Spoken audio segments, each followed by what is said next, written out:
చెట్టు దగ్గర ఒక కోడి పుంజు ఉంది. రంగయ్య దాన్ని ఎంతో ప్రేమగా పెంచుతూ గూటిలో పెట్టి జాగ్రత్తగా చూసుకుంటుంటాడు. ఒకరోజు ఆ జిత్తులు మారినాక కోడి పుంజును చూడగానే దాన్ని ఎలాగైనా పట్టి తినాలని నిర్ణయించుకుంది. ఆ కోడి పుంజును ఎలాగైనా తినాలని ఆలోచించి ఒక పథకం తయారు చేసుకుంది. అబ్బా! ఎంత అందంగా ఉన్నావో కోడిపుంజు బావా!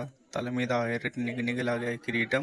అది నీ కాక మరెవరికీ లేదు. ఈ విషయం చెప్తే నా స్నేహితులు ఎవరూ నమ్మడం లేదు తెలుసా? కళ్ళు విప్పారుకొని కోడి పుంజును పొగిడింది. కోడి పుంజు నక్కను చూడగానే భయపడింది. కానీ నక్క స్నేహపూరితంగా మాట్లాడడం చూసి ధైర్యం చేసుకొని పొగడ్తలకు కరిగిపోయి మాటలు కలిపింది. నీ శరీరమే కాదు, నీ కంఠం కూడా చాలా బాగుంది.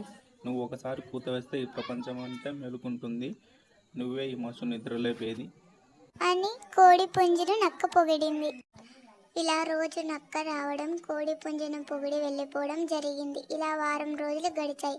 నక్క మీద కోడికి బాగా నమ్మకం కుదిరింది. ఒకరోజు సాయంత్రం నక్క కోడితో ఇలా అనింది. నాతో వస్తావా? నా మిత్రులు నిన్ను చూడాలనుకుంటున్నారు. నీ గురించి చెప్తే వాళ్ళెవరూ నమ్మటం లేదు.